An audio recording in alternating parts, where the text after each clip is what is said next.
Hello, Reblets. This is Tom from Target Prime Rib. How are we guys doing today? I just wanted to talk a little bit about just needing more. The needing more. Carnivore diet helps out with a lot of stuff, and it's been known to, help out with depression and such. As you know, I do get depressed pretty easily, and I see it. I basically I do see a counselor every 2 weeks. Sometimes it can be every 3 weeks, every four, depending on holidays and stuff like that. But for a while there, I was seeing her every week. And no, I'm not clinic. I don't see a psychiatrist or anything like that. I don't get medication.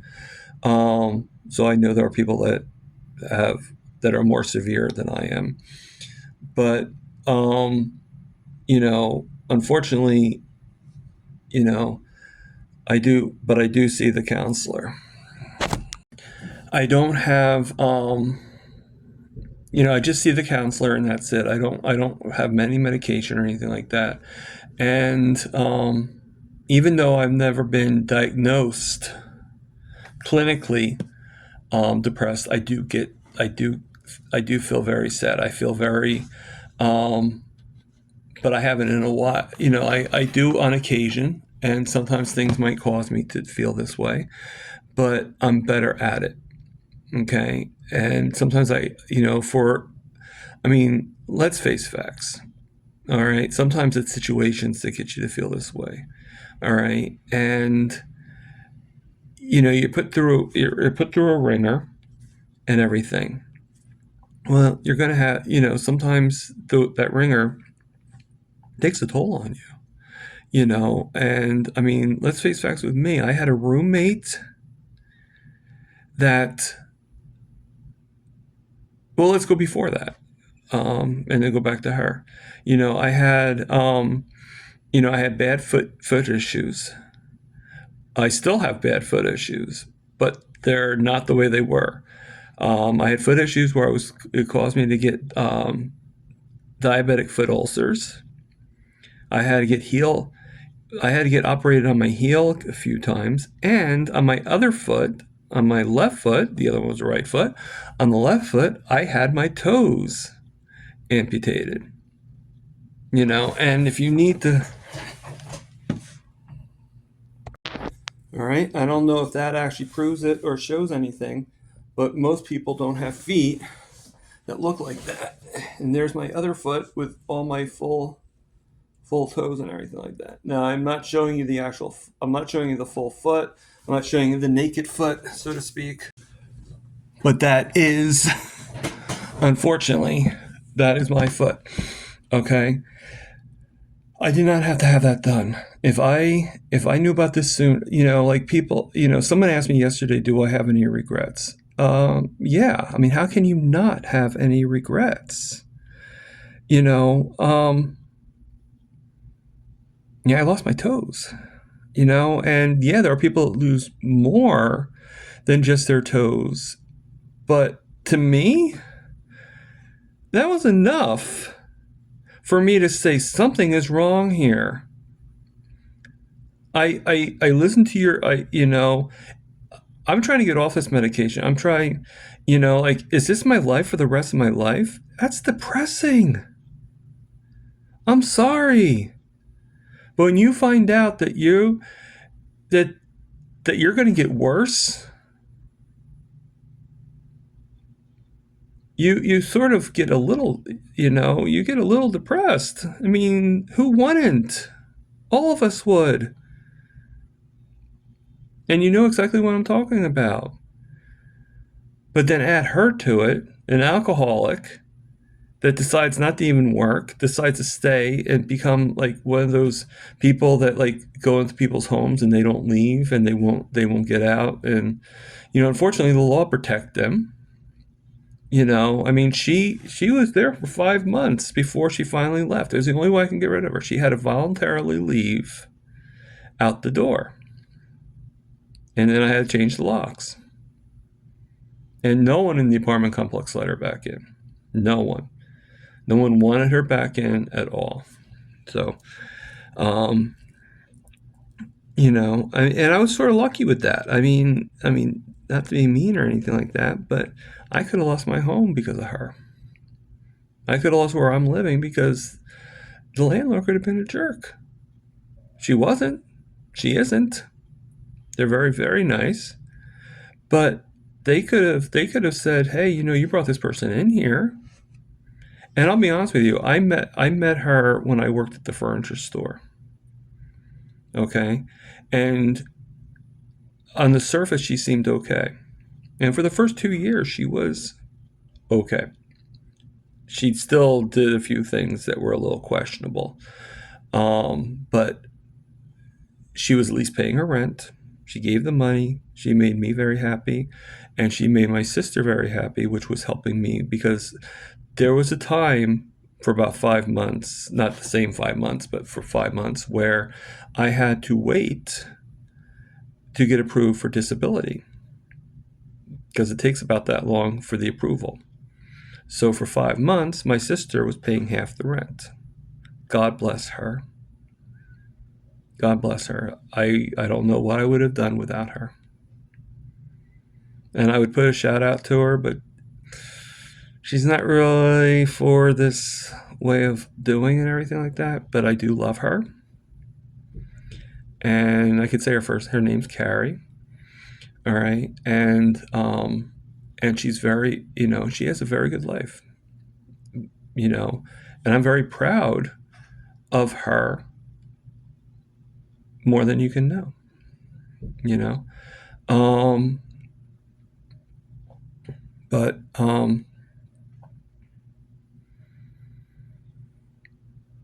you deal with a lot of stuff. We all have our stories, we all have our things that we have dealt with, and some, in our own stories, we all feel like we've dealt with a lot. And the thing is, there's always someone who's going to have have a more heart story than you, and there's going to be people that don't. It's just like, okay, there's always going to be, like, if you're an artist, there's always going to be that one guy that's better at art, that's better at a certain thing than you are, and there's going to be a guy that's not as good. There's going to be a guy that plays the piano better than you do. There's going to be, like everything, there's going to be a guy that makes, that's a better student, that learns better. I mean, you can't have good without having the bad. As simple as that. I mean, they both have to exist in order for the other one to exist. And, and all that stuff. So, just keep on trying. If you do have issues where you're thinking, then seek some guidance. Having somebody to talk about is so beneficial. I mean, I was doing this diet and it was helping me, but I was going on and off this diet. On and off. And I thought my luck was never going to get better. And then one day, I won't go into details, but one day I ended up getting a free membership for one group. And then I got for another group, and then I got for another. But the thing is what people don't realize is these groups, it doesn't matter which one it is, these groups, they are in the same wavelength as you are. They see the benefits of what you're doing. And they don't go by mainstream media. They don't go, they're like, well, we had the same benefits. Our diabetes went better. This went better. I mean, I hope that my blood, I can't predict. I can't predict. Sometimes my blood sugars are high. Sometimes they're not so high. I don't want them to be high. I want them to be lower, but with this new thing and everything like that, and it's not just food that makes your sugars go higher. I don't know if anybody realizes that. It's not just the food you're eating, and sometimes stress. And I still have some stress. It's better than it was, much better than it was, but I still do have some stress. Okay. Um, and just think about for 1 second. My body is still healing from everything that went on. I couldn't walk for a long time. I couldn't, and I'm like relearning how to walk. And every single time I walk, I still have a pain in my hip. And the further out I walk, the more the pain is. So if pain is a stress, then aren't I being stressed just by walking? But should I stop walking? No. So unfortunately, if that's the case, the only way I'm going to really bring my blood sugar down is to stop moving. I don't want to get there. I spent too much time trying to get back on my feet. Why the heck would I want to sit and do nothing? My mind is totally clear. I mean, I know sometimes I miss words and stuff like that, but my mind is totally clear. Mentally, there's no reason why I can't get a part-time job. The only two things that are keeping me from getting a part-time job is I have no car and it's hard for me to walk. So I need for location. Unfortunately, the place that's willing to hire me, the place that is closest to me, the place that's willing to hire me, I have to take an Uber to. So the money's not really good. It's going to go mostly to the Uber, or at least a third of it's going to go to the Uber, which is fine. It is what it is. And the place that won't hire me is the place that's right where I live. And believe it or not, same company. Just a matter of the managers. Okay. I had a guy the other day, I was talking to him, and we were just talking. He's like, he's somebody who knew my situation, and we're talking about the situation of me not being able to get hired. And he said to me, he said, well, yeah, because, obviously, because you can't lift anything and you can't. And I looked at him, I'm like, what do you mean I can't lift anything? The heaviest thing here are the milk jugs. I can lift them. No problem. And it's not like I'm carrying them all the way from one end of the store to the other. Usually you would have like a cart or like or some kind of truck, hand truck. People assume they see a picture of what was. Unless you are so good, people will see. There's a lot of people out there that when they see, and I'm sure there's people out there that were using a wheelchair, that were using a walker, and then they have that one guy that knew them when they used the walker, knew them when they used the wheelchair, and that you're now walking, you're now pretty energetic, you're looking very well compared to what you were, and they still see that you can't, and it's people like that make it hard to really get, because then you start thinking to yourself like, oh, I'm not well enough, I'm not good enough, I can't, I'm not where I want. I had that. I gave myself, I pushed myself too hard. Okay. Before I did these channels and everything like that, I had a bicycle, and I thought, now that I'm off the boot, now that I'm off the thing, I thought I could ride a bike. Okay. Thought, why not? Easy enough. Okay. The problem is when you have a shoe that has an insert, see my shoe, just so like you saw my foot is now, there's no toes. So now my foot is just round, and then basically when I walk, I have like a thing in the front. It's like a filler to fill in the space where the toes used to be. Okay, but it's, my foot doesn't stay in. Like, ever notice how like I have to take my shoe off when I get up from doing the push-ups? Well, the same thing happens when you pedal the bike. When you pedal the bike, the shoe doesn't stay on. So your shoe keeps on falling off. So it's not that I couldn't ride a bike. It's that my shoe wouldn't stay on for it. So unless I can ride my bike barefoot, and being only a ball, it doesn't really stay on the pedal either. Even if it is barefoot, it doesn't stay on the pedal. So everything slips off, and it becomes more of a danger than anything. So when I wanted to ride my bike, I wanted to actually ride my bike from my house to my sister's house. And my sister's house is about 20 miles from me. Okay, so I wanted to surprise them, say, hey, I'm doing so much better. Look at this. I don't have the walker anymore. And I'm now, how impressive, how impressive would that be? If you had a brother or sister or someone in your family that you loved, and they were, they had issues, just like, and all of a sudden out of nowhere, they did something like ride 20 miles to come see you.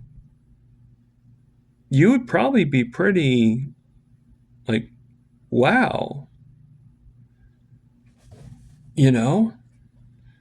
and that's what I wanted to do. Now, unfortunately, at this point, I can't do that. But the thing is, this is the kicker. This is where I'm not giving up. That's a shoe issue. If the shoe could stay on, my foot would probably stay on the pedal, right? So you sort of think outside the box. It's a regular shoe that I wear, a regular, sneaker. So you think outside the box and you think, well, what if I modified the shoe? What if I made it where the shoe doesn't fall off? Now, how I would do that, I don't know yet. But if there's a shoe out there that is like that, I'll find it.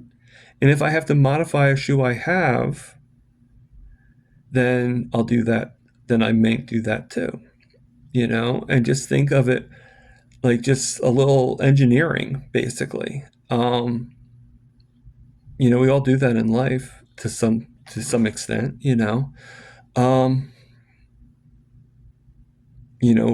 basically the idea is to keep the shoe from falling off my foot, to keep it steady. So I think if I was to wear a shoe that had like straps in there and it went up and I kept like almost like a brace into the shoe and stayed on my foot and stayed like around my around my shin, around my, that might work. Now I got rid of the bike that I had because of the frustration. Sometimes frustration does hit you. And it was, I feel bad because it was given to me by my brother-in-law. But to tell you the truth, the bike was, had bad, like it just wasn't, it just wasn't very sturdy. So I'd like to get a new bike that I will get on my own, that has a stronger frame, that has just more ability to it. But that's down the road. I'm not looking at that for tomorrow. That's when I'm ready, I'll do it, and right now though is I do want to work. Okay. As much as I love making these videos, I would rather make these videos once a week, give you really good quality content, videos for you to look forward to each week, or once a week do a live and interact with you guys. Anybody that's out there, anybody that would want to talk with me, anybody that would want to discuss, maybe throwing this out there. Maybe have it where I invite people that are not really big in the influencing, but have a story to tell. Like the small people that don't really have a YouTube channel, but still want to tell their story. You know, maybe I could open it up with somebody else. You know, somebody else is thinking about doing a live. Maybe I could join with them and we could conversate between and kind of like have like a little bit of a banter going on, you know, between the two of us, two or three of us, depending, you know, kind of like work together. There's so many things that we could do.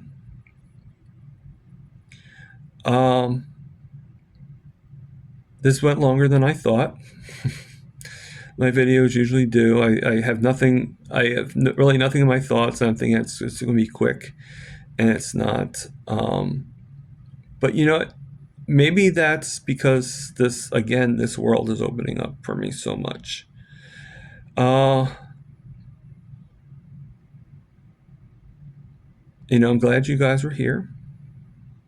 I'm glad you guys heard me. Okay. You all have a very good day. This is Tom from Target Prime Rib, over and out.